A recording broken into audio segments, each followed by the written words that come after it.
A big play cemented the lead for the Rams, and some major defensive stops propelled them to the win over defending West Virginia Conference champions Concord Mountain Lions. On this edition of the Shepherd Coaches Show, we'll review the Concord game, preview the homecoming matchup with West Virginia Wesleyan, get a mid-season report on the team, and hear about some graduate programs on campus. All this and more on the Shepherd Coaches Show, brought to you by the Clarion Hotel of Shepherdstown, Parsons Automotive Group, and Shepherd University. Where can you buy new Fords for often thousands less than many others will pay for the same Ford? During Parsons' famous 47th Annual October Savings Fest at Parsons Ford and ParsonsFord.com, America's full disclosure dealer. We make saving money fun and easy. Located in Shepherdstown, West Virginia is the Clarion Hotel and Conference Center. Our friendly staff is dedicated to making your stay as comfortable and enjoyable as possible.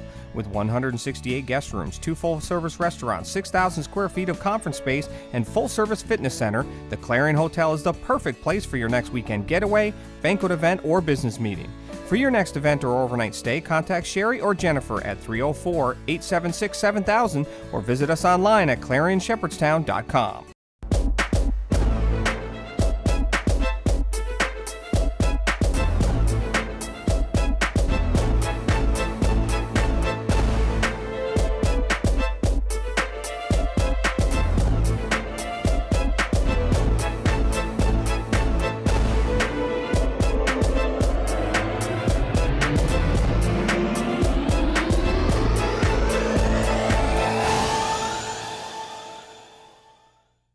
It's back. 2013 Fords at 2012 prices. 2012s at 2010 prices. Plus 0% financing. Factory rebates to $4,000. No money down. And $500 more for your trade at Parsons Ford and ParsonsFord.com. Welcome back to the Coaches Show, and we're joined with head football coach of the Shepherd Rams, Monte Cater. And Coach Cater, 2 weeks ago at Charleston, it was an interception for a touchdown. Against Concord, the interior push got a blocked field goal, and DJ Scott scooped it up to return it 71 yards for a touchdown.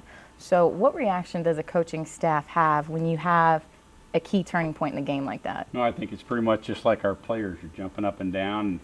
I know some are trying to race DJ to the end zone, but we're not as quick as we used to be. But it's a huge play, and we've gotten big plays with our special teams, got our first 2 field goals this week. And, I think it's something we spend a lot of time on, and that's on purpose. And it's given us a lot of dividends. We've had a chance to come up with some big plays that, because at least the last couple of weeks, points have been tough to come by. Those were big plays.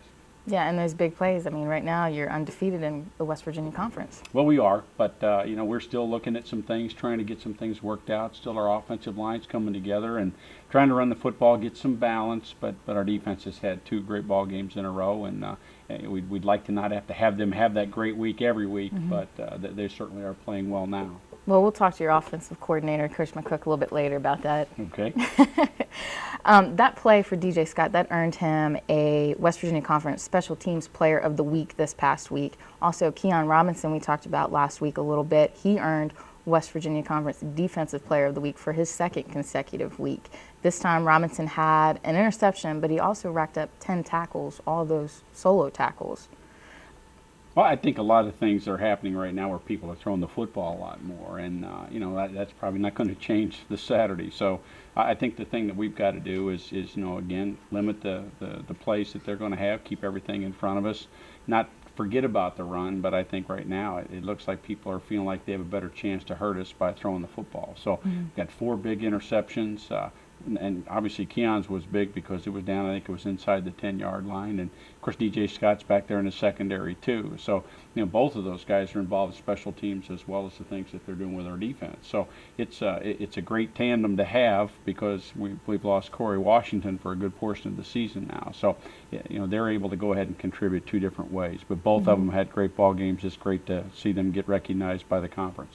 Yeah, and the defense, they stopped Concord from scoring basically on 3 very emotional series during that game last week. Well, we had some turnover problems, and We had a fumble, and then we had an interception, so the defense didn't get a lot of rest on a couple of instances. But I think one of the great things about our ball club, you can see a lot of grousing or, hey, get us a first down, we like to have some rest. They go out feeling like they're going to be able to get another stop, and they did. We gave up some yardage, but, they don't put that yardage on the scoreboard. They put the points, and, we're able to go ahead and hold them to a single score just like the week before. Well, yeah, the very beginning of that game, you guys kind of stumbled a little bit, but they bounced right back. They're very resilient out there. And I think so. And I think a lot of things are coming together. I think we feel like our offense is ready to take off. And, defensively, I think they've kind of hit their stride. It's not like we're not making any mistakes, but we're not making critical mistakes. And that's going to be big for the ball game against Wesleyan as well.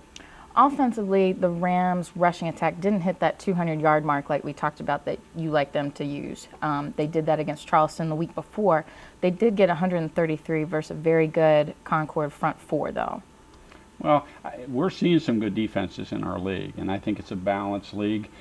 Concord's now lost 3 ball games. They played a very good schedule as well, and I think we're seeing some defenses that are very strong against the run. We need to have some balance. If they're going to play the run, you'd like to be able to get some play action and some passing and things like that to take advantage of that, and that's always going to be a part of our offense too. I know Coach McCook and the rest of the offensive staff believe in that. And if you run the football, the play action's great. Just got to have the courage to throw on first down sometimes. I believe we do. But we still need to believe, we believe we need to be able to run the football better. And whether you're going to get 200 yards in a week, that's tough to come by against good defenses. But, we still have to be able to run the football and have some success there. Well, and I saw some new running backs in last week's game as well. Are those some faces that are going to become familiar with us as the season progresses? Well, we keep getting beat up just a little bit. Michael Haynes and Jihad Rashid both had some bumps and bruises and things like that have kept them out just a little bit this week. And Mike's going to play. Jihad's still back in Michigan with his father's funeral. But I think right now we had Alan Cross played in his first ball game, and he's a dandy runner. He's got great speed and quickness, and you look at him and think he's short, but he's got a very strong package right there in that jersey, and he's excited about playing. So we wanted to redshirt him. Right now it's not going to be possible, and but he's excited about playing. Didn't care whether it's the 5th, 6th, 7th, or 8th ball game. He wants to contribute, as do most freshmen. He's excited about he's out there. Moving into preview for West Virginia Wesleyan, you're celebrating homecoming weekend this weekend, and we know it's going to bring in a great crowd. There's a lot of things going on in Shepherdstown that's going to draw in the alumni and people in the community. But this past week's crowd, it was pretty loud down there on the field. It really was, and if you look up in the stands when you get a chance to catch your breath or whatever, or you're waiting for Coach McCook and the other offensive coaches to make their adjustments on the sideline, you look up there and it looked like it's full from one end to the other, and they are vocal. We like it. You play at our place, it's so much different than when we play on the road, and that's why our kids and staff and everybody's excited about being at home, and homecoming will probably be even a bigger portion of that. It's going to be exciting to be there. With Wesleyan coming to town, the team has the chance to right the wrong of last year's overtime loss. Last year, the Bobcats featured a great quarterback in Adam Bauer, who has since graduated. Now they have Joe Montana's son, Nate, calling the signals. And Montana was West Virginia Conference Offensive Player of the Week 2 weeks ago. This year's Bobcats, they come into the contest 2-3 overall, 1-1 in the conference. So what do the Rams need to do to triumph for the 12th homecoming game? Well, I think the big thing for us is, again, they're going to throw the football. That's what they do, and he likes to show off a strong arm. It's probably about the 4th school that he's been able to do that at. So the biggest thing is that we've got to not let people get behind us. We've got to keep it in front. We need a good pass rush. That's going to be important against any quarterback that we're going to see. But, I've said this before, our best defense is going to be our offense staying on the field. So if we get something established and limit the opportunities that Nate Montana's going to have to throw the football, that'll be great for us too. Is that kind of weird to say Nate Montana? It is. It brings me back a little bit. It doesn't roll off the tongue just exactly right. Just a side note before our last question, the Rams are 21-4 in homecoming games with you at the helm of the Rams. And our Ram Nation fan question, Ram Nation is the unrestricted giving society to help support Shepherd Athletics. This one comes from Andrew Foltz, and he wants to know, Coach, are you excited about being out there and playing up against Nate Montana? Well, I think we're excited about playing against West Virginia Wesleyan. I think that's a ball game that we didn't win last year. It was a close game. we went for 2, we didn't get it. Got a chance to hear a unique song, from their team that they sang after they beat us. But bottom line is they beat us, and we've got to go ahead and not so much think about revenge. I know that's going to be there, but we have a chance to go ahead and try to keep string alive, try to stay at the top of the conference standings, and that's going to be more important than anything else. It's not playing Nate, it's Wesleyan, and that in itself has always been kind of a rivalry game for us. So I don't think there's any doubt our kids will be ready to go. Just gives a little extra bragging rights at the end of the day. It does. That's right. All right, thanks, Coach. Thank you. In our next segment, we'll get a mid-season report from offensive coordinator Ernie McCook and defensive coordinator Josh Klein. You're watching the Shepherd Coaches Show, brought to you by the Clarion Hotel of Shepherdstown, Parsons Automotive Group, and Shepherd University. Where can you buy new Fords for often thousands less than many others will pay for the same Ford? During Parsons' famous 47th annual October Savings Fest at Parsons Ford and ParsonsFord.com, America's full disclosure dealer. We make saving money fun and easy. Located in Shepherdstown, West Virginia is the Clarion Hotel and Conference Center. Our friendly staff is dedicated to making your stay as comfortable and enjoyable as possible. With 168 guest rooms, 2 full-service restaurants, 6,000 square feet of conference space, and full-service fitness center, the Clarion Hotel is the perfect place for your next weekend getaway, banquet event, or business meeting. For your next event or overnight stay, contact Sherry or Jennifer at 304-876-7000 or visit us online at ClarionShepherdstown.com.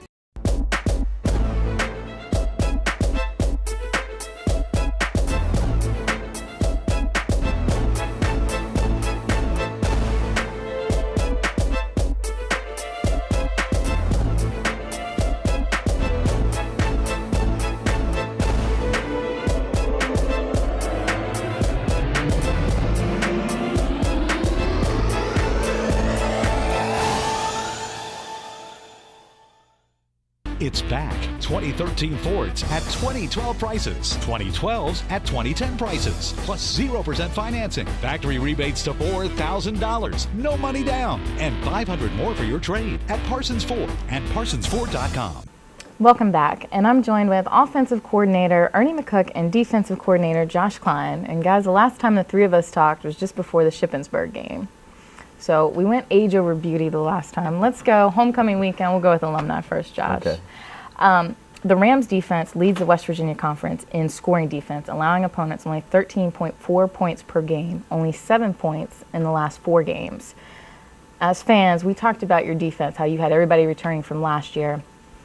Is the output that you guys are getting what you expected? It's getting there.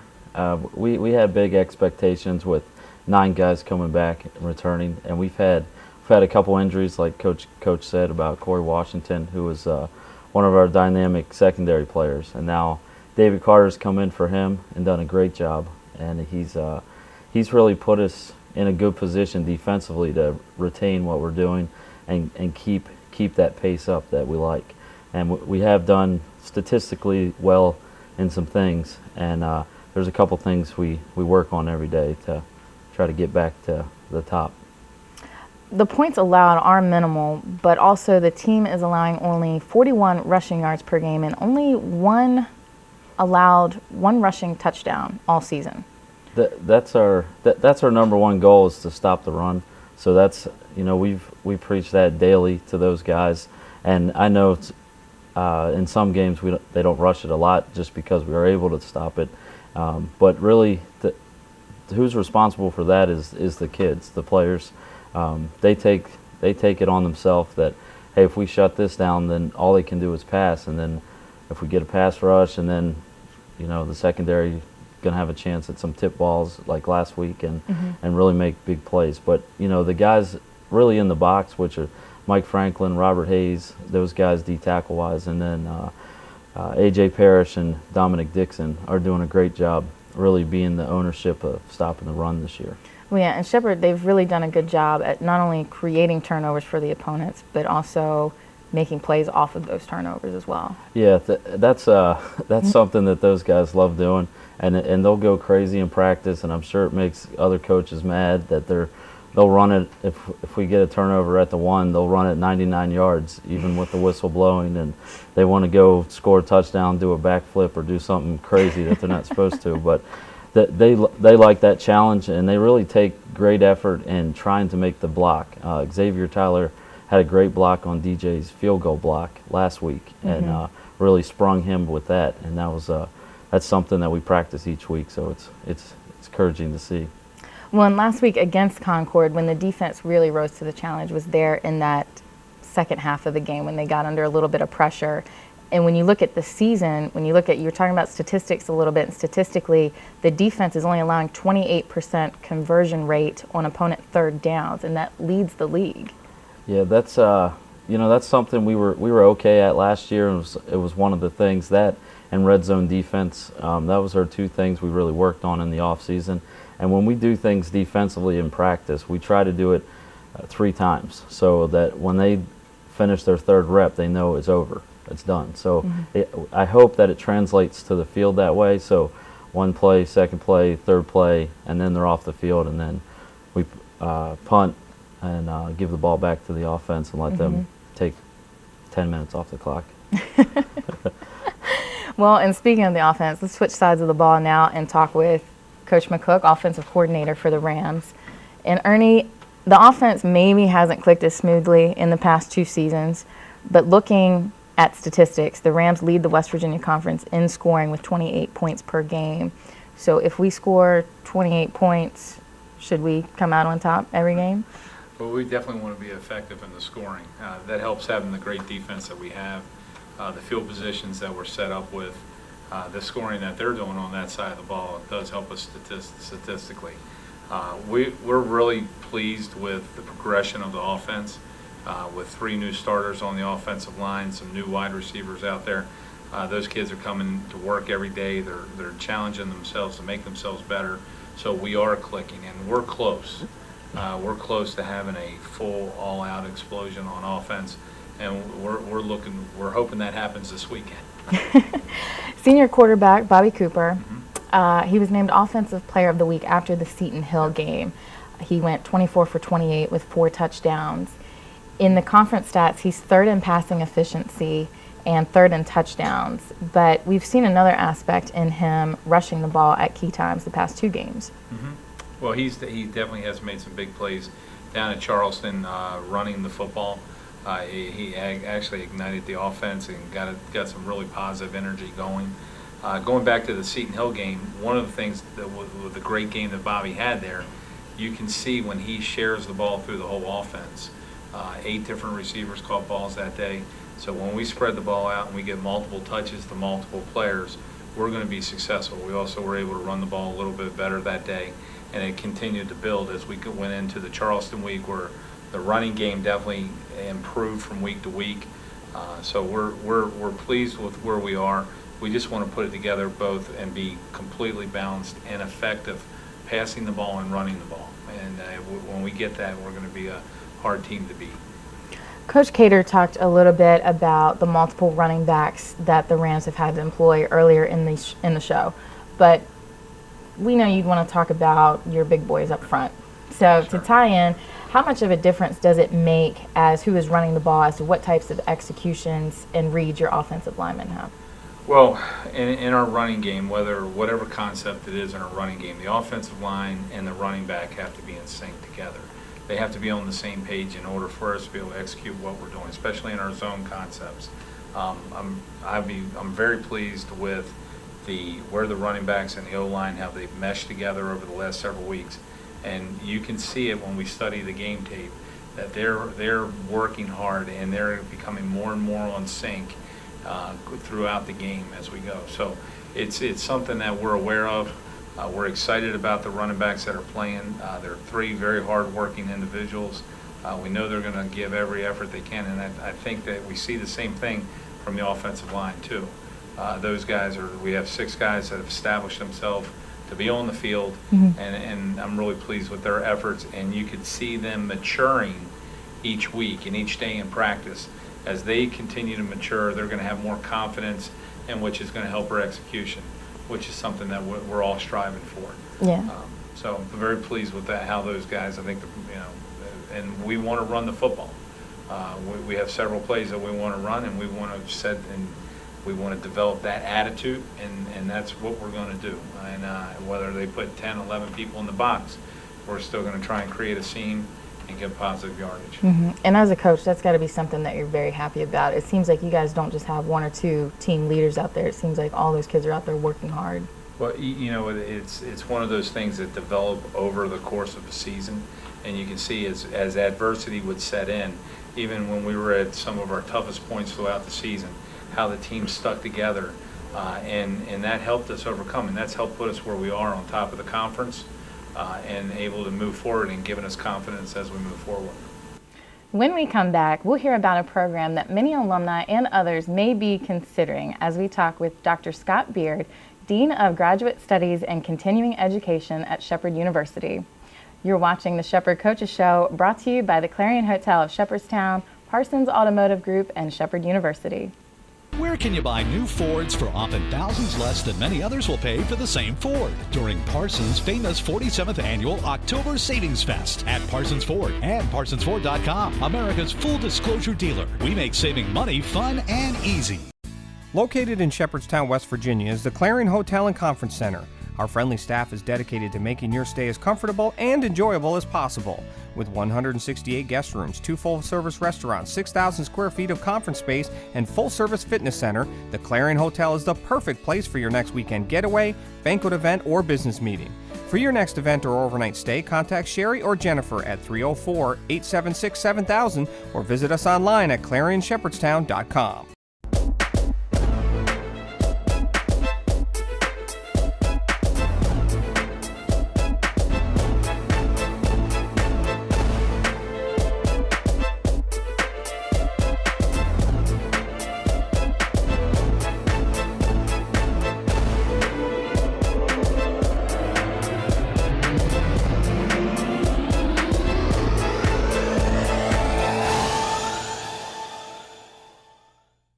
It's back. 2013 Fords at 2012 prices. 2012s at 2010 prices. Plus 0% financing. Factory rebates to $4,000. No money down. And $500 more for your trade at Parsons Ford and ParsonsFord.com. Welcome back to the Coaches Show. I'm now joined with Dr. Scott Beard, Dean of Graduate Studies and Continuing Education, and also Vice President of Academic Affairs. It's quite a title. They added a little bit to that, actually Associate Vice President. Associate Vice President, all right. Don't want to offend the Vice President. So modest, all right.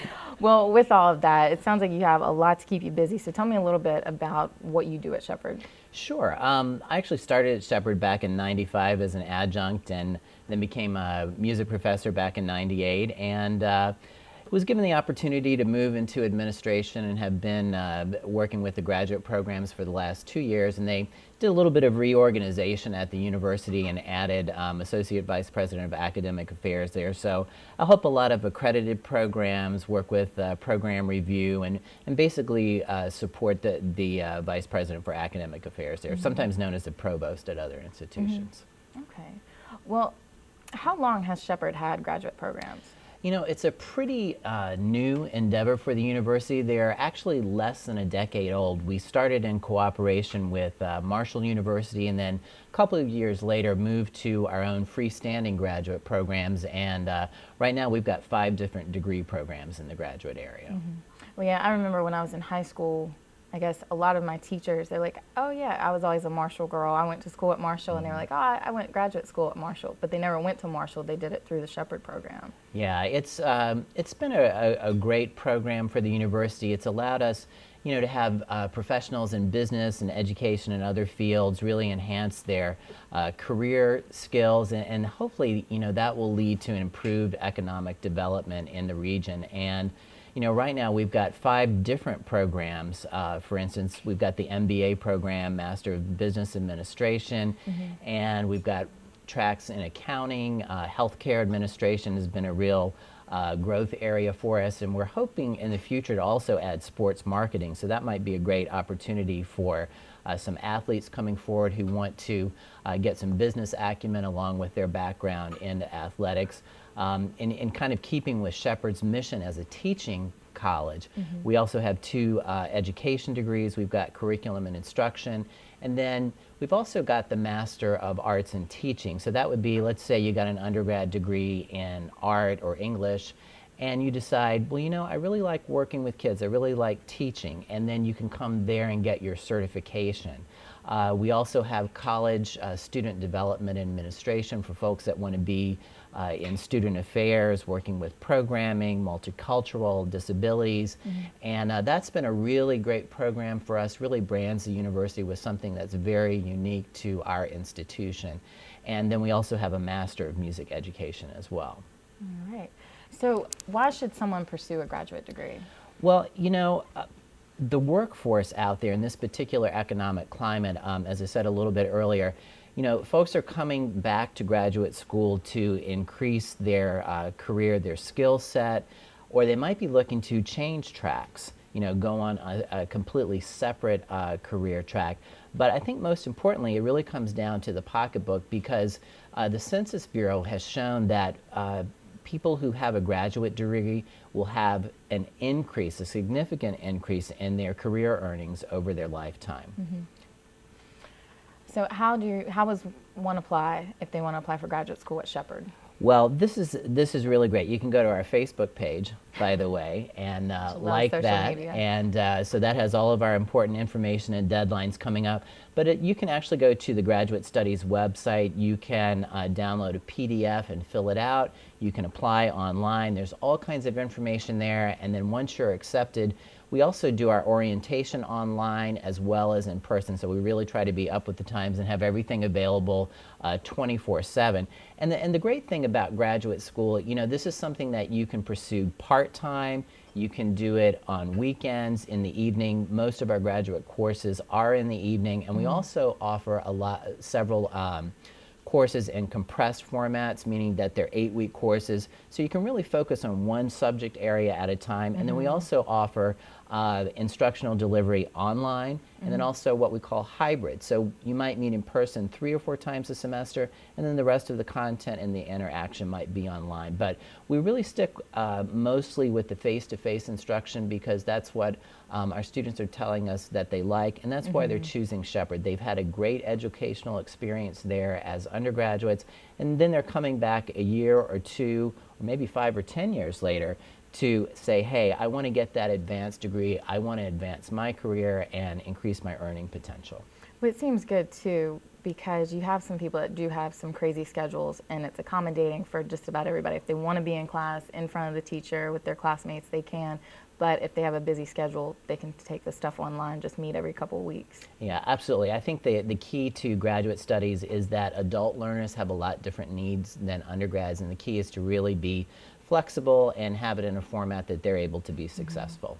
Well, you talked a little bit earlier how you started in the music department at Shepherd, and I understand you're a very accomplished musician. So can you tell me a little bit about that? Sure. I'm actually, one of my many hats that I wear, but the other one is concert pianist. And I also sing a little bit too, and so you might see me around campus, although not tonight.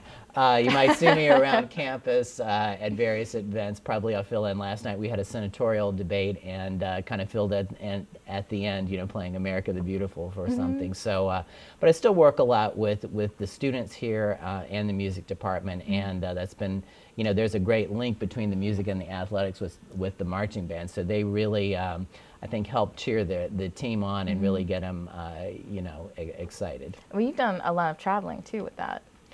Absolutely. I toured in Europe over a couple of summers, and I had the opportunity to play in Croatia, in France, in Italy, in Spain, and probably one of the most exciting times is in about a 2-week period I played in all of those countries, and then flew back and played in New York, and then also in Ecuador for the U.S. ambassador. So I was raising money for a school down there. So it's, you know, Shepherd's been a great experience for me. I look at it as a place that I kind of grew up as a professional, and have been able to, you know, as I talk about students coming back to school to enhance their career sets, it's really helped me grow as a professional by working with so many great colleagues, different types of students, and now, you know, that I'm in administration, really working with students on a broader level to help them be successful. And, you know, it's just really satisfying to have a supportive community and work in an institution like this. Well, thank you so much. I know you're a big fan of the Rams, and I appreciate you coming Absolutely. by and talking with us today. Great. Thanks so much, Angela. All right. Thank you, everyone, for watching. And remember to join us November 3rd as the Shepherd Rams host Glenville State College and Military Appreciation Day, where we will host Wounded Warriors along with special guest members of Candlebox, who will be around to help support the Wounded Warriors Project, and also Youth Football Day at Rams Stadium. But right now, let's get you to the action as the Shepherd Rams host the Bobcats of West Virginia Wesleyan.